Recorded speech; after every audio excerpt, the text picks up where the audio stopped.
হিংসা মানুষের আমল নামাকে ওইভাবে খেয়ে ফেলে যেমনি ভাবে খেয়ে ফেলে আগুন কাঠকে। সেজন্যে আদমকে আদম নামে নামকরণ করা হয়েছে।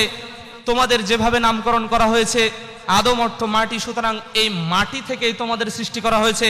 ফেরেশতাকে সৃষ্টি করা হয়েছে নূর থেকে, জিনকে সৃষ্টি করা হয়েছে আগুন থেকে, আদমকে সৃষ্টি করা হয়েছে মাটি থেকে। স্পষ্টত বোঝা যায় যে শয়তান জিন জাতির অন্তর্ভুক্ত হওয়া এবং তাকে যে আল্লাহ রাব্বুল আলামিন সৃষ্টি করেছেন আগুন থেকে, এটা হাদিস থেকে স্পষ্ট প্রতীয়মান হয়। এখন এই যে চিরশত্রু, এই চিরশত্রু সম্পর্কে আল্লাহ রাব্বুল আলামিন কোরআনুল কারীমের 4 স্থানে, বিশেষ করে যে স্থানগুলোতে আল্লাহ রাব্বুল আলামিন বারবার বলেছেন যে ওয়ালা তাত্তাবিউ খুতুওয়াতিশ শাইতান, তোমরা শয়তানের পদাঙ্কাবলী অনুসরণ করো না, শয়তানের পথসমূহ অনুসরণ করো না। এই আয়াতগুলো আল্লাহ রাব্বুল আলামিন কোরআনুল কারীমের 4 স্থানে নিয়ে এসেছেন। সূরা বাকারা 168, সূরা বাকারা 208, সূরা নূর 21 এবং সূরা আনামের 142 নম্বর আয়াত।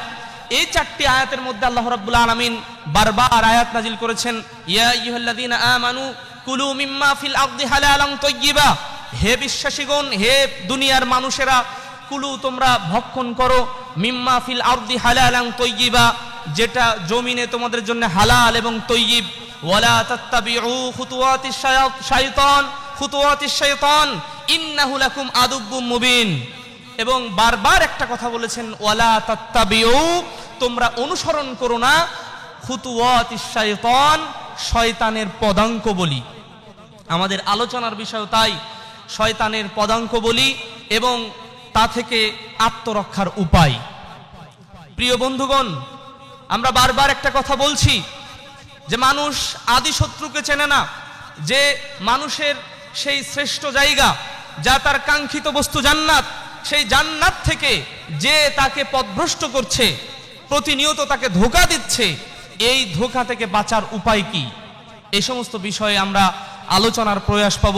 মহান আল্লাহ রাব্বুল আলামিন আজকের এই হালাকা থেকে, আজকের এই তালিমি বৈঠক থেকে উপকৃত হওয়ার তৌফিক আমাদের দান করুন, আল্লাহুম্মা আমিন।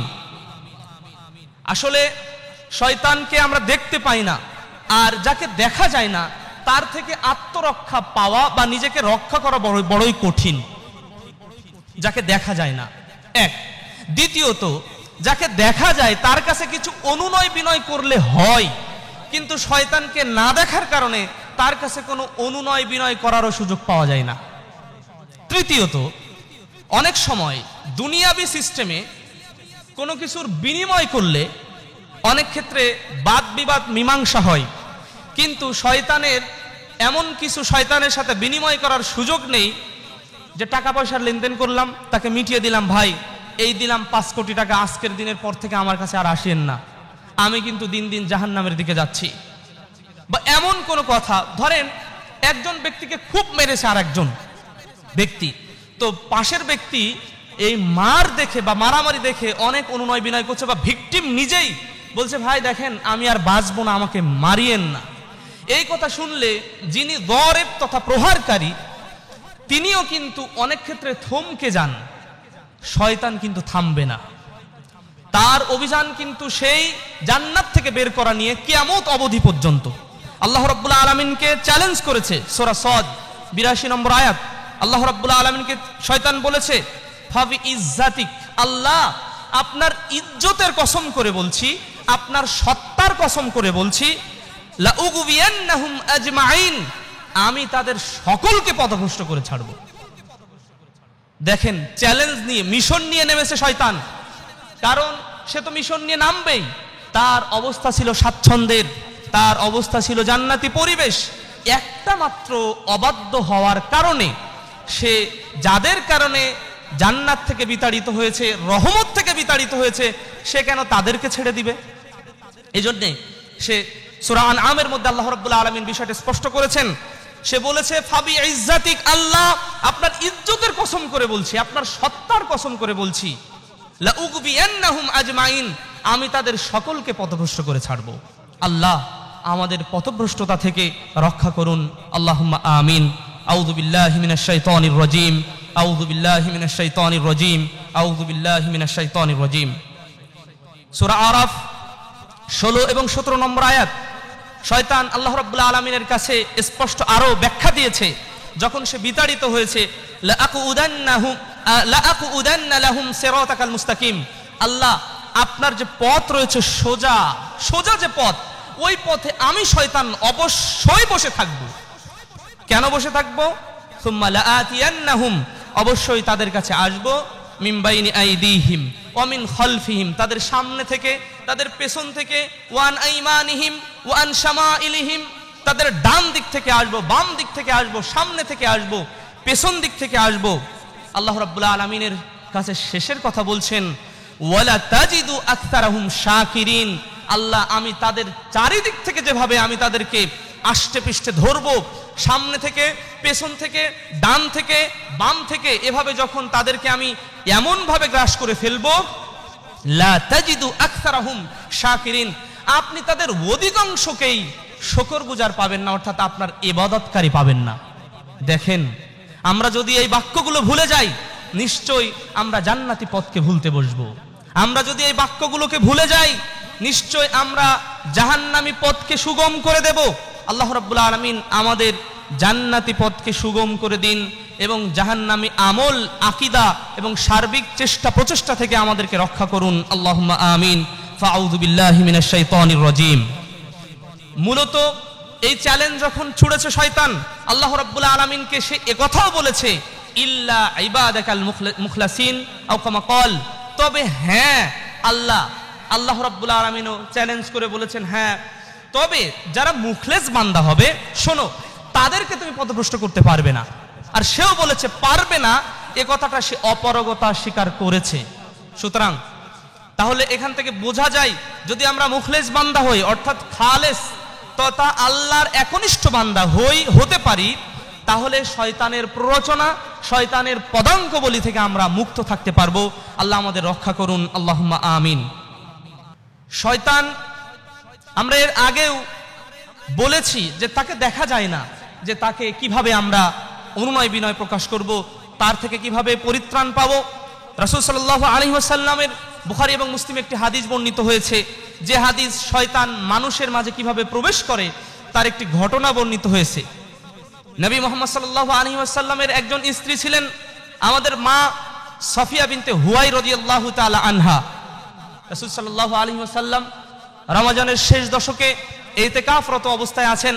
সফিয়া বিনতে হুয়াই রাদিয়াল্লাহু তাআলা আনহা রাসূল সাল্লাল্লাহু আলাইহি ওয়াসাল্লামের স্ত্রী, তিনি তাকে বিদায় দিতে যাবেন। এমত অবস্থায় বিদায় দিতে যাওয়ার সময় যখন তিনি বিদায় দিবেন, ওই পথ দিয়েই দুইজন আনসারী সাহাবী যাচ্ছিলেন। আনসারী সাহাবী যখন যাচ্ছেন, তখন রাসূল সাল্লাল্লাহু আলাইহি ওয়াসাল্লাম স্ত্রীর সাথে কথোপকথনরত এমত অবস্থায় আনসারী সাহাবাদেরকে ডাকলেন, শোনো হে আনসারী সাহাবীরা, চলে এসো, এদিকে শোনো।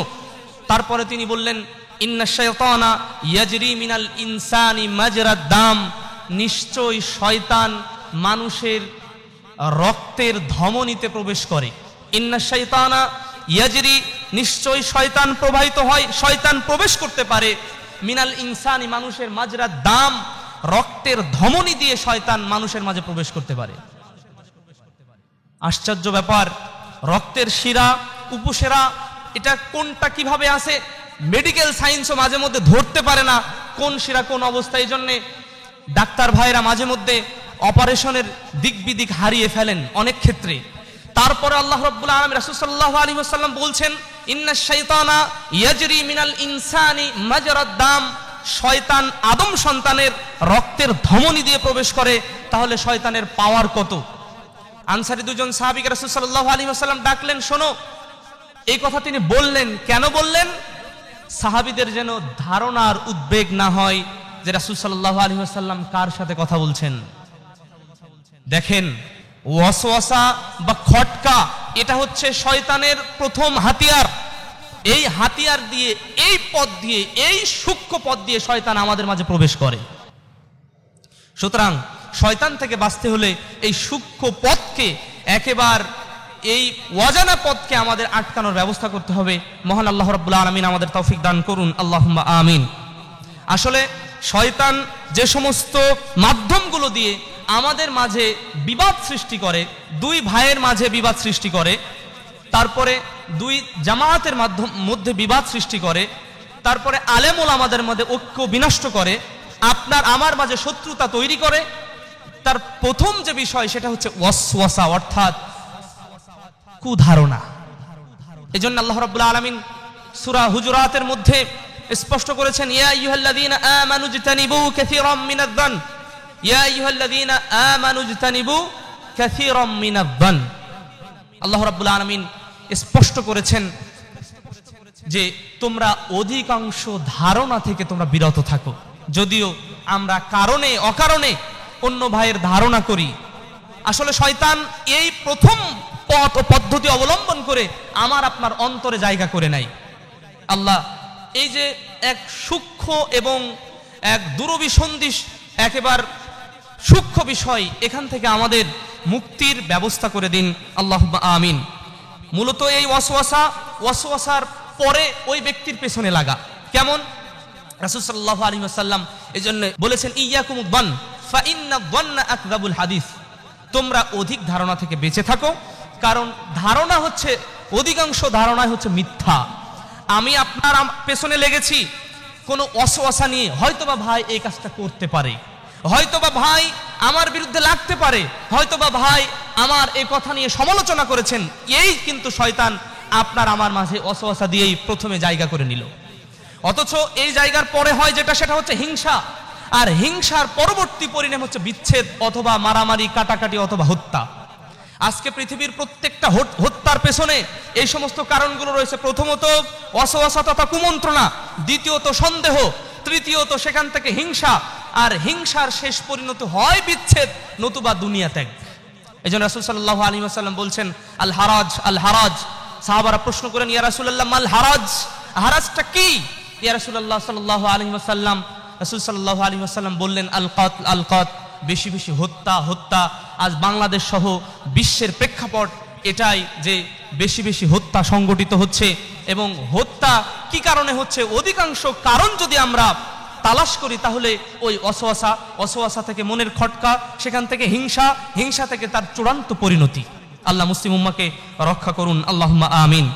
প্রিয় বন্ধুগণ, শয়তান যে সমস্ত ধাপগুলো দিয়ে আমাদের মাঝে প্রবেশ করে, যে সমস্ত ওয়াসওয়াসা খাটিয়ে আমাদেরকে বিচ্ছেদ করে, আমাদের ঈমান হরণ করে, জান্নাতি পথ থেকে জাহান্নামী পথে তথা আমাদেরকে সুপথ থেকে বিপদগামী করার চেষ্টা করে, তার বহু ক্ষেত্র রয়েছে।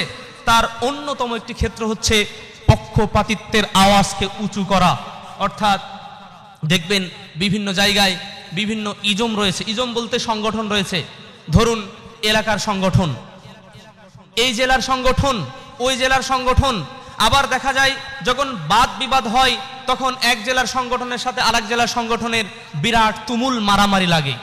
এগুলো তো রাসূল সাল্লাল্লাহু আলাইহি ওয়াসাল্লামের সময়ে মাঝে মধ্যে আনসারী এবং মুহাজির সাহাবাদের মাঝে বাদ বিবাদ দেওয়ার চেষ্টা করেছে। রাসূল সাল্লাল্লাহু আলাইহি ওয়াসাল্লাম থামিয়ে দিয়েছেন, ইয়া মাশারাল আনসার ইয়া মাশারাল মুহাদিরিন। এভাবে রাসূল সাল্লাল্লাহু আলাইহি ওয়াসাল্লাম স্পষ্ট তাদেরকে ডেকে ওই বিষয়গুলো মীমাংসা করে দিয়েছেন। কিন্তু আজ আমাদের মাঝে বাদ বিবাদ হলে, শয়তান প্ররোচনা ঢুকিয়ে আমাদের মাঝে বিচ্ছেদ করলে সেটার মীমাংসা কে করবে? নিশ্চয়ই মীমাংসা সেটাই করবে রাসূল সাল্লাল্লাহু আলাইহি ওয়াসাল্লাম যেটা রেখে গেছেন, তারাকতু ফীকুম আমরাইন লান তাদিল্লু কিতাবাল্লাহ ওয়া সুন্নাত নাবিয়্যি আও কামা ক্বালা আলাইহিস সালাতু ওয়াস সালাম। কোরআনের দিক নির্দেশনা এবং রাসূল সাল্লাল্লাহু আলাইহি ওয়াসাল্লামের হাদিসের দিক নির্দেশনা, এই নির্দেশনায় যদি আমরা চলি তাহলে কিন্তু আমাদের পথভ্রষ্টতার বিষয়গুলো অনেকটাই কমে যাবে। যদি একই দেশের মধ্যে বিভিন্ন ডিস্ট্রিক্টের বিভিন্ন সংগঠন থাকে, নিশ্চিতভাবে ধরে নেবেন এক সংগঠনের সাথে আরেক সংগঠনের বাদ বিবাদ যথেষ্ট রয়েছে। এজন্য এখানে আল্লাহ রাব্বুল আলামিন এজন্য মুসলিম উম্মাহ একক উম্মাহ। কি জন্য? তাদের মধ্যে সাদার কালোর এবং অন্যান্য বর্ণ বা কালার বা মত বা পথের কোনো পার্থক্য নেই। আল্লাহ রাব্বুল আলামিন সূরা হুজুরাতের 13 নম্বর আয়াতের মধ্যে বলছেন, ইন্না আকরামাকুম ইনদাল্লাহি আতকাকুম। শোনো, তোমাদের মাঝে প্রাধান্য রয়েছে তাকওয়ার প্রাধান্য, অন্য কোনো প্রাধান্য নেই। আজকে যদি আমি বলি প্রধানমন্ত্রীর এলাকার মানুষ আমি, আজকে আমি যদি বলি রাষ্ট্রপতির এলাকার মানুষ আমি, আজকে যদি বলি আমেরিকার প্রেসিডেন্ট যিনি ওই এলাকার মানুষ আমি, নিশ্চিতভাবে এটা এমন এক দিকে ধাবিত হয় যেটা মুসলিম উম্মার মাঝে বিচ্ছেদের একটা সুযোগ শয়তান তৈরি করে দেয়। এখান থেকে আমাদের বেঁচে থাকতে হবে। সুতরাং এ সমস্ত একই জায়গায় বিভিন্ন নামে বেনামে যে দুনিয়ার স্বার্থপরতার সংগঠন রয়েছে, এই বিষয়গুলো আমাদেরকে ত্যাগ করতে হবে। আল্লাহ আমাদের তৌফিক দান করুন, আল্লাহুম্মা আমিন। অথচ আমরা অনেক ক্ষেত্রে দেখি আমার ভাই যে, তাকে আমি সংশোধন করে দেই, কিন্তু যে আমার ভাই না তাকে আমি সংশোধন করি না। এক্ষেত্রে রাসূল সাল্লাল্লাহু আলাইহি ওয়াসাল্লাম একটা মূলনীতি দাঁড় করিয়ে দিয়েছেন। বুখারী এবং মুসলিমে হাদিসটি এসেছে, আমরা শুধুমাত্র জালেমের নিন্দা করি আর মাজলুম যারা থাকে তাদেরকে আমরা সাহায্য সহযোগিতা করি। রাসূল সাল্লাল্লাহু আলাইহি ওয়াসাল্লাম বললেন, উনসুর আখাকা যালিমান আও মাজলুমা, শোনো, তুমি তোমার ভাই যদি জালেম হয় তাকেও সহযোগিতা করো, তোমার ভাই যদি মাজলুম হয় তাকেও তুমি সহযোগিতা করো। প্রশ্ন থেকেই যায়, জালেমকে কিভাবে সহযোগিতা করব? যার উপর অত্যাচার করা হচ্ছে মাজলুমকে সহযোগিতা করা যায়, কারণ সে অত্যাচারিত হচ্ছে, তাকে তার অত্যাচার থেকে লাঘব করার উপায় পথ পদ্ধতি বিভিন্নভাবে বের করা যায়। কিন্তু যে জালেম তাকে আমি কিভাবে সহযোগিতা করব? রাসূল সাল্লাল্লাহু আলাইহি ওয়াসাল্লামের সাহাবারা প্রশ্ন করলেন, ইয়া রাসূলুল্লাহ সাল্লাল্লাহু আলাইহি ওয়াসাল্লাম, নানসুরুহু যালিমান নানসুরুহু মাজলুমান, আমরা মাজলুম যে তাকে সহযোগিতা করব, ফাকাইফা নানসুরুহু যালিমান আও কামা ক্বালা আলাইহিস সালাতু ওয়াস সালাম, যে জালেম তাকে আমরা কিভাবে সহযোগিতা করব? রাসূল সাল্লাল্লাহু আলাইহি ওয়াসাল্লাম বললেন, তাখুযু ইয়াদাক, তুমি তার হাতটাকে ধরো, তুমি তাকে প্রতিহত করো, তুমি তাকে বোঝাও যে জালেম, তাকে বোঝাও আপনি যেই কাজটা করছেন এটা অন্যায় কাজ করছেন, আপনি যেই কাজটা করছেন এটা জুলুম করছেন, আপনি যেই কাজটা করছেন তার অধিকার খর্ব করছেন, আপনি যে কাজটা করছেন তার অধিকার বিনষ্ট করছেন, আপনি তার অধিকার থেকে বঞ্চিত করছেন। সুতরাং এই অধিকার বঞ্চিত করার কারণে আল্লাহ রাব্বুল আলামিন আপনাকে ক্ষমা করবেন না, ওই ব্যক্তির কাছ থেকে ক্ষমা করানো ছাড়া। এভাবে রাসূল সাল্লাল্লাহু আলাইহি ওয়াসাল্লাম মূলনীতি দাঁড় করিয়েছেন। কেন দাঁড় করালেন? কারণ মানুষের মাঝে পারস্পরিক যেন ভ্রাতৃত্বের বন্ধন অটুট থাকে, কেউ যেন জালেম হবে আবার কেউ শুধু মাজলুমই হবে, এভাবে ব্যালেন্স হতে পারে না। একজন জালেম তাকেও সহযোগিতা করতে হবে, আর মাজলুম হলে তাকেও সহযোগিতা করতে হবে। এক্ষেত্রে বিভিন্ন দেশ গোত্রে বিশেষ করে পাওয়ারে বা ক্ষমতায় যারা থাকেন তারা অনেক ক্ষেত্রে অধিকাংশ আমাদের দৃষ্টিতে, মানুষের দৃষ্টিতে জালেম হন, কিন্তু জালেমদেরকে শুধুমাত্র গালিগালাজ করাই এটা সালাফদের মূলনীতি নয়, সালাফদের উসুল বা মূলনীতি নয়। সালাফদের মূলনীতি হচ্ছে রাসূল সাল্লাল্লাহু আলাইহি ওয়াসাল্লামের এই হাদিস যে জালেম হবে তাকে বুঝিয়ে দেওয়া, আপনি যেটা করছেন, দেশের প্রশাসনকে আপনি যেভাবে নাড়াচ্ছেন, দেশের মানুষকে যেভাবে শোষণ করছেন, নিশ্চিত আপনি এটা জুলুম করছেন। আর রাসূল সাল্লাল্লাহু আলাইহি ওয়াসাল্লাম এই জুলুমের ব্যাপারে আল্লাহ রাব্বুল আলামিন কোরআনুল কারীমে রাসূল সাল্লাল্লাহু আলাইহি ওয়াসাল্লাম এভাবে বর্ণনা করেছেন হাদিসের মধ্যে। সুতরাং আপনি এই জালেমগিরি করা থেকে, অর্থাৎ আপনি মানুষের উপর অত্যাচার করা থেকে বিরত থাকুন। এভাবে আমরা বিশেষ করে এভাবে যদি আমরা না করি তাহলে এক শ্রেণীর মানুষ আমাদের ওয়াজ নসিহতের দ্বারা, আমাদের কথার দ্বারা উপকৃত হবে, আর এক শ্রেণীর মানুষ দিন দিন গোমরাহ হবে এবং তাদের দ্বারাই শয়তান আমাদেরকে শোষণ করবে এবং উভয়ের শোষণের মধ্যে যেটা ফল দাঁড়াবে মারামারি, কাটাকাটি এবং শেষ পরিণতি, অধিকাংশ পরিণতি হবে জাহান্নাম। হাদিসের মধ্যে এসেছে যে হত্যাকারী জানবে না হত্যা যাকে করা হয়েছে তাকে কি জন্য হত্যা করা হলো, সে বুঝতে পারবে না, অথচ সে তাকে হত্যা করা হয়ে যাবে। আর যে হত্যাকারী কাতিল সেও জানবে না ফিমা কুতিলা, সে কেন ওই লোকটাকে হত্যা করলো, কি স্বার্থে লোকটাকে হত্যা করলো। বর্তমান প্রেক্ষাপট অনেক ক্ষেত্রে এরকম হয়ে গেছে। প্রিয় উপস্থিতি, প্রিয় বন্ধুগণ, আল্লাহ রাব্বুল আলামিনের কাছে শয়তানের এই মারাত্মক অসওয়াসা থেকে, কুমন্ত্রণা থেকে আমরা পানা চাচ্ছি। আল্লাহ আমাদেরকে রক্ষা করুন, আল্লাহুম্মা আমিন। শয়তানের আরো অন্যান্য পদাঙ্কের মধ্যে আরেকটি গুরুত্বপূর্ণ পদাঙ্ক হচ্ছে হিংসার আগুন প্রজ্বলিত করা। হিংসা বলতে আমি, আপনি, আল্লাহ রাব্বুল আলামিন আমাকে আপনাকে সৃষ্টি করেছেন, ও হয়তোবা আল্লাহ রাব্বুল আলামিন আমাকে কোনো বিষয়ে আপনার উপরে প্রাধান্য দিয়েছেন, ওই প্রাধান্যটুকু মেনে নিতে হবে। ঈর্ষা করা যাবে কিন্তু হিংসা করা যাবে না। আমার মাঝে এমন কোন গুণ রয়েছে, আপনার মাঝে এমন কোন গুণ রয়েছে, আল্লাহ আমি ওই গুণটা অর্জন করবই করব, এটা করা যেতে পারে। তাই বলে আল্লাহ ওই গুণটা আমাকে দিন আর ওই ভাইয়েরটা বিলুপ্ত করে দিন, এটাই হচ্ছে হিংসা। আর আগেরটা যেটা বললাম ঈর্ষা, ঈর্ষা করা জায়েজ আর হিংসা করা হারাম। সুতরাং এই হিংসা থেকে বেঁচে থাকতে হবে, কারণ হিংসার সূচনাপাত বা সূত্রপাত হয়েছে ওই হাবিল এবং কাবিল থেকে।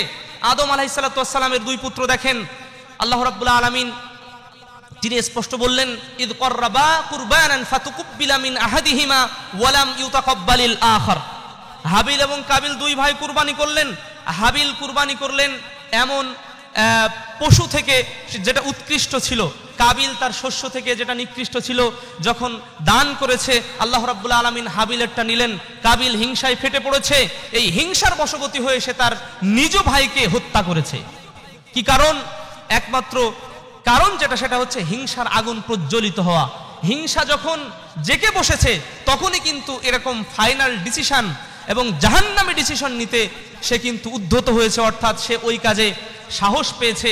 আর এই সাহস পাওয়ার ফলশ্রুতিতে এই পৃথিবীতে যত হত্যাকাণ্ড সংগঠিত হবে একটা অংশ কাবিলের আমলনামায় যাবে। দলিল মান সান্না সুন্নাতান হাসানা আও কামা ক্বাল আলাইহিস সালাতু ওয়াস সালাম ওয়া মান সান্না সুন্নাতান সাইয়্যা, যদি কোনো ব্যক্তি কোনো সুন্নতি আমল করে যেটা ভালো, সে ভালো আমল করার কারণে, ভালো কিছু প্রচলন করার কারণে সারা জীবন তার এক অংশ পেতে থাকবে। আবার যদি কেউ এমন কোনো খারাপ আমল প্রচলন করে যায় পৃথিবীর মাঝে, কোনো সমাজের মাঝে, কোনো দেশের মাঝে, কোনো পরিবারের মাঝে, কোনো প্রতিষ্ঠানের মাঝে, এভাবে যদি সে করে যায় তাহলে যেটা হবে সেটা হচ্ছে ওটার দ্বারা পরবর্তীতে ওই পাপ তার এক ভাগ তার আমলনামায় এভাবে পৌঁছাতে থাকবে।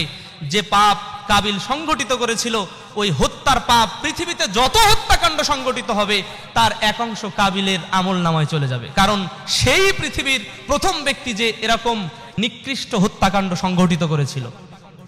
আমরা বুঝি না, অথচ আল্লাহ রাব্বুল আলামিন সর্বপ্রথম বান্দার এবং বান্দার সম্পর্কের মাঝের যে হিসাব নিবেন সেই হিসাব হচ্ছে আদ-দাম তথা রক্তের হিসাব।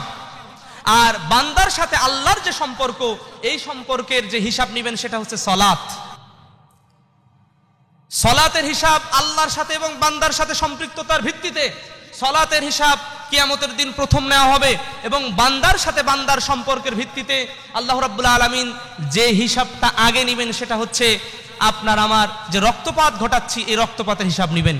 কেন অন্যায়ভাবে তাকে হত্যা করা হলো, কেন অন্যায়ভাবে তার উপরে প্রহার করা হলো, মারা হলো, এই বিষয়গুলো আল্লাহ রাব্বুল আলামিন আগে নিবেন।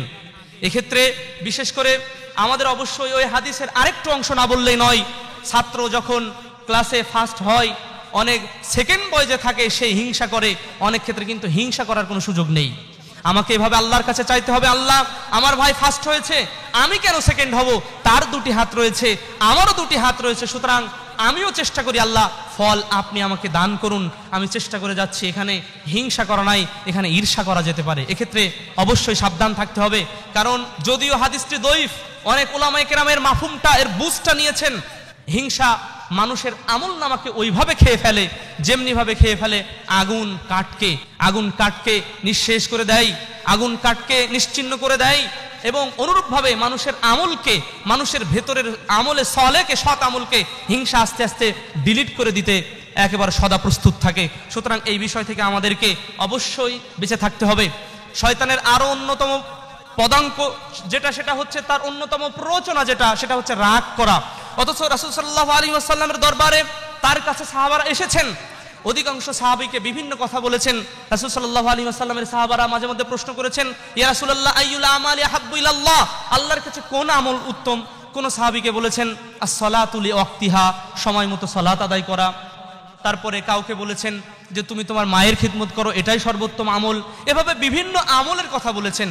কোন সাহাবাকে বলেছেন লা তাকযিব, লা তাকযাব, তুমি রাগান্বিত হও না। কোন সাহাবীকে 3 বার বলেছেন, কারণ রাগ হচ্ছে এমন রাগ অবশ্যই থাকতে হবে, মুমিনের অন্তরে থাকবে, কিন্তু রাগকে যদি কন্ট্রোল করতে পারি তবেই আমাদের সফলতা। মুমিনের সফলতা হচ্ছে রাগ অবশ্যই থাকবে, রাগ ছাড়া চলবে না, কিন্তু ওই রাগকে যদি কন্ট্রোল করতে পারি তবেই কিন্তু আমাদের সফলতা আসবে। এক্ষেত্রে বিশেষ করে বর্তমান সময়ের যে মিডিয়া বা মাধ্যমগুলো, যে প্রচার মাধ্যমগুলো রয়েছে, সেখানে দেখা যায় অধিকাংশ দায়ীদের পদস্খলন। কেমন পদস্খলন? পদস্খলন হচ্ছে আচরণের পদস্খলন। হয়তোবা আপনি এমন কোন কমেন্ট লিখেছেন, এমন কোন মন্তব্য লিখেছেন যা বিরাটভাবে আগুন জ্বলেছে অন্যের গায়ে। হ্যাঁ, এক্ষেত্রে সবর করা দরকার। নবী রাসূল বিশেষ করে মুহাম্মদ সাল্লাল্লাহু আলাইহি ওয়াসাল্লাম তিনি যে দাওয়াত দিলেন তায়েফবাসীদেরকে, জিবরিল আমিন মালাকুল জাবালকে সাথে নিয়ে আসলেন এবং বললেন, আপনি বলেন আমি এই 2 পাহাড়কে একত্রিত করে তায়েফবাসীকে নিশ্চিহ্ন করে দেই। রাসূল সাল্লাল্লাহু আলাইহি ওয়াসাল্লাম সেটার প্রতি তিনি সম্মতি দেন নাই, কারণ তিনি সেদিন বলেছিলেন আজকে যারা আমাকে প্রহার করেছে তারাই একদিন আমার এই দ্বীন ইলাহি অর্থাৎ রাসূল সাল্লাল্লাহু আলাইহি ওয়াসাল্লাম, আমি মুহাম্মদ সাল্লাল্লাহু আলাইহি ওয়াসাল্লাম যে দিন নিয়ে এসেছি তারাই এটাকে গ্রহণ করে নিবে। অবশ্য পরবর্তীতে তাই সংগঠিত হয়েছিল।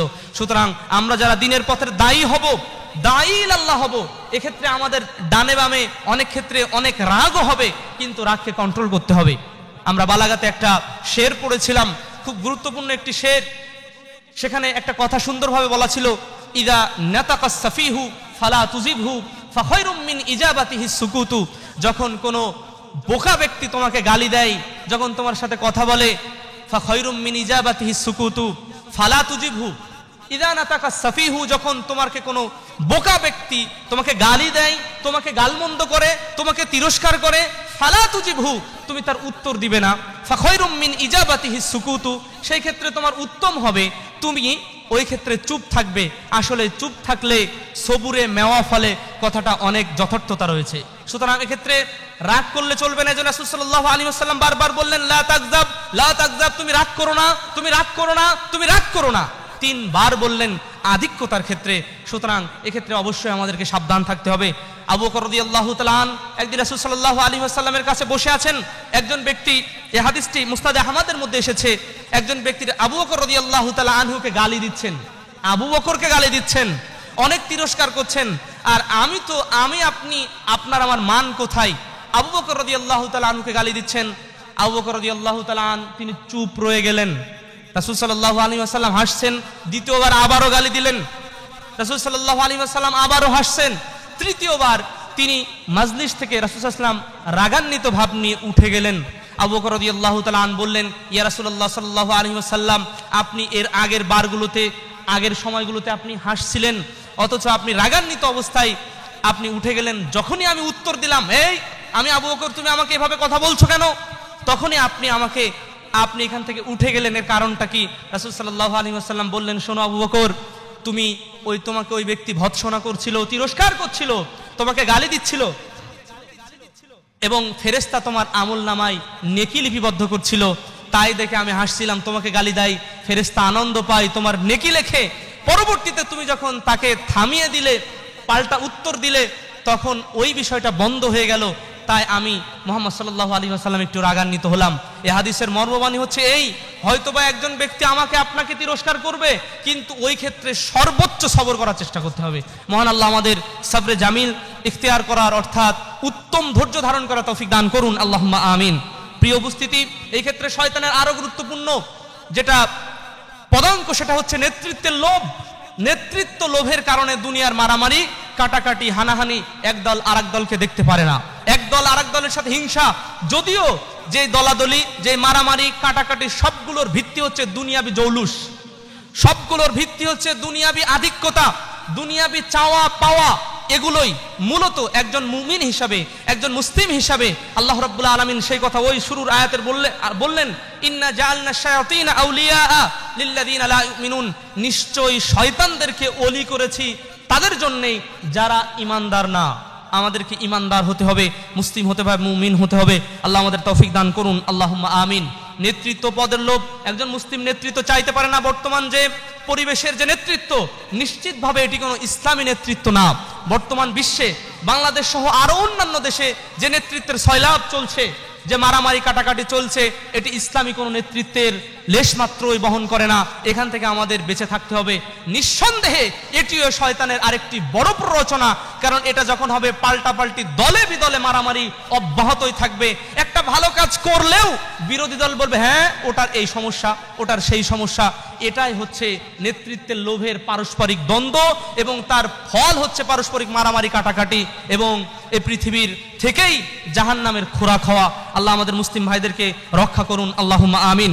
আরো গুরুত্বপূর্ণ যে বিষয়, সেটা হচ্ছে অহংকার এবং দাম্ভিকতা। একজন ব্যক্তি যদি অহংকারী হয়ে যায়, তাহলে তার মধ্যে শয়তান সহজেই ঢুকতে পারে। ক্লাসের ফার্স্ট বয়, হ্যাঁ আমি সবচেয়ে বেশি ভালো জানি, এলাকার সবচেয়ে বড় আলেম, আমার উপরে কে ফতোয়া দিতে জানে রে, আমি তো ফতোয়ার একেবারে ডিপো খুলে বসেছি। অথচ সাহাবায়ে কেরাম, রাসূল সাল্লাল্লাহু আলাইহি ওয়াসাল্লামের পরবর্তী তাবেঈনে ইজাম ফতোয়া দিতে যে ভয় পেতেন, ফতোয়া ইমাম মালিক আরো অন্যান্য ইমামদেরকে প্রশ্ন করা হয়েছে, তারপর লা আদরি লা আদরি লা আদরি লা আদরি এই বাক্য বারবার পাঠ করেছেন, আমি জানি না আমি জানি না। অথচ আমি আপনি এমন হই যে আমার উপরে আর কে ফতোয়া দিতে পারে।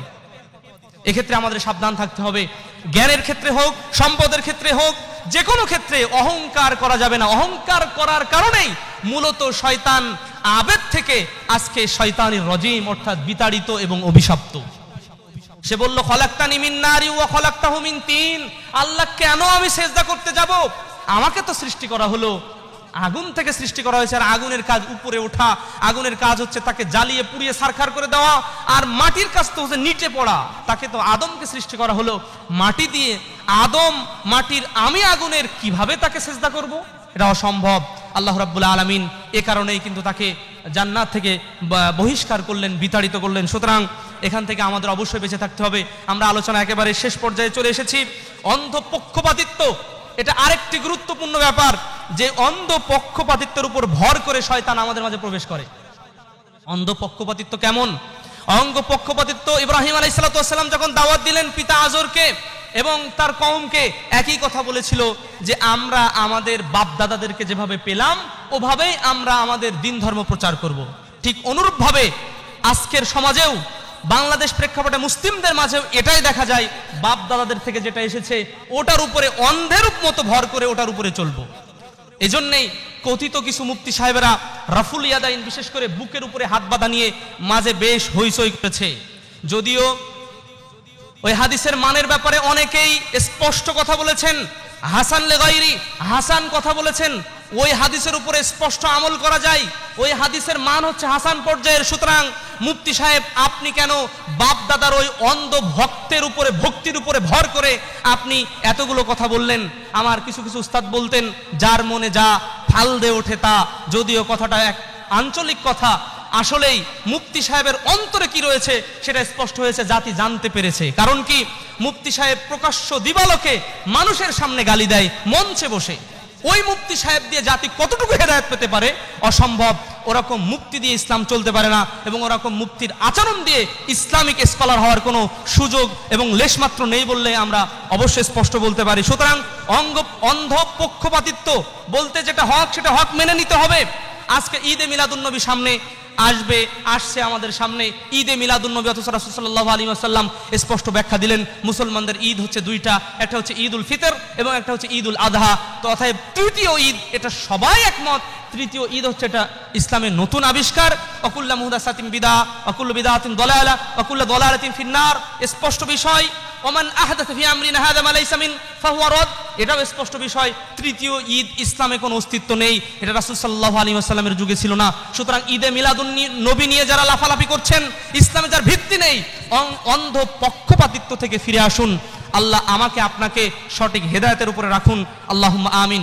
প্রিয় উপস্থিতি, এতক্ষণ আমরা শয়তানের প্ররোচনা নিয়ে আলোচনা করলাম, শুধুমাত্র শিরোনাম নিয়ে।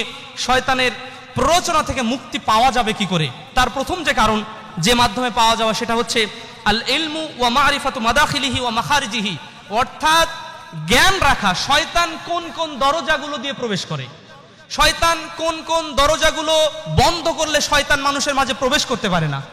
ঢোকার পথ এবং বের হওয়ার পথ, উভয় পথ যদি আমরা বন্ধ করতে পারি, যেটা দিয়ে বন্ধ করা যাবে সেটা হচ্ছে ইলম। কারণ আজকে আমরা যতটুকু আলোচনা শুনলাম যে শয়তানের পাওয়ার এরকম, শয়তান এভাবে চ্যালেঞ্জ নিয়েছে, শয়তান আমাদেরকে এই পদ্ধতিগুলো দিয়ে আমাদেরকে পথভ্রষ্ট করবে। এই যে জ্ঞানটুকু আমরা অর্জন করলাম, আলহামদুলিল্লাহ, এটা দ্বারা বুঝতে পারলাম যে এইগুলো আমাদেরকে বর্জন করতে হবে, এইগুলো শয়তানের কাজ, শয়তান এই সমস্ত ছিদ্র পথে মানুষের মাঝে প্রবেশ করে, এগুলো বাদ দিতে হবে। সুতরাং প্রথম যে শর্ত এখান থেকে মুক্তির উপায়ের ক্ষেত্রে, সেটা হচ্ছে যে জ্ঞান অর্জন করা। শয়তান কোন কোন জায়গাগুলো দিয়ে মানুষের ভিতরে প্রবেশ করে ওয়াসওয়াসা দেয়, সেখান থেকে হিংসা থেকে মারামারি, এবং মারামারির পরিণাম জাহান্নামী কাজ কর্ম সম্পাদিত করে, সেই বিষয়গুলো আমাদের অবলোকনে থাকতে হবে। আল্লাহ আমাদের তৌফিক দান করুন, আল্লাহুম্মা আমিন। সাথে সাথে আল আমালু আলা জিয়াদাতিল ঈমানি ওয়াত তাওয়াক্কুলি আলাল্লাহ, বেশি বেশি ঈমান যেগুলোতে বাড়ে সে আমলগুলো বেশি বেশি করা। আমরা ইংরেজিতে একটা প্রবাদ পড়েছিলাম, এরকম, জানি না সঠিক মনে নেই, যে an idle brain is the devil's workshop, এরকম একটা কথা ছিল। অর্থাৎ অলস মস্তিষ্ক শয়তানের কারখানা। আসলে কথাটা অনেক বাস্তব রয়েছে। বেশি বেশি যখন আমলে আপনি আমি না থাকবো, ব্যস্ততার মধ্যে ভালো কাজের মধ্যে না থাকবো, শয়তান এসে আমার আপনার মাথার উপরে ভর করবে, করেও তাই।